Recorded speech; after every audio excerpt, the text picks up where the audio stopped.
বন্ধুরা, welcome to my channel. এখন কথা বলবো ইন্ডিয়া ভার্সেস সাউথ আফ্রিকাকে নিয়ে। ভারতের কপালে জয়ের তিলক। দক্ষিণ আফ্রিকার বিরুদ্ধে শুক্রবার সিরিজ জয়ের লক্ষ্যে নামবে বিশ্বজয়ীরা। টি-20 ম্যাচে দক্ষিণ আফ্রিকাকে হারিয়ে সিরিজের হার বাঁচালেন সূর্যকুমাররা।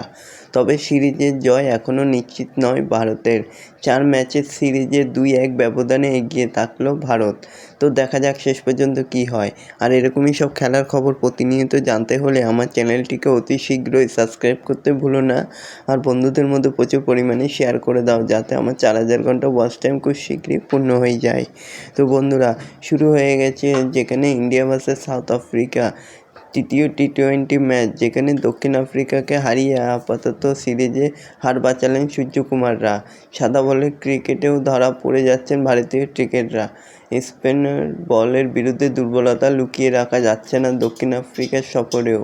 টি-20 তৃতীয় ম্যাচেও প্রথম ব্যাট করে ভারত করে 6 উইকেটে 219 রান। জবাবে আয়োজকরা করেন 7 উইকেটে 208।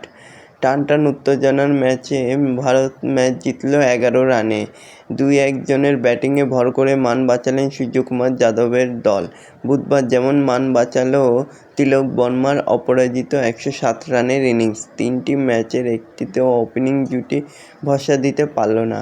প্রথম ম্যাচে 100 রান করার পর সঞ্জু স্যামসনের ব্যাটে আবার খরা।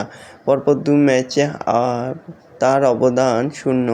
ওই দিন আবারও টানা ব্যর্থতা কাটিয়ে অর্ধশত রান করলেন অভিষেক শর্মা। তো এরকমই সব খেলার খবর প্রতিদিন জানতে হলে আমার চ্যানেলটিকে অতি শীঘ্রই লাইক, কমেন্ট, সাবস্ক্রাইব করতে ভুলো না। ধন্যবাদ সবাইকে।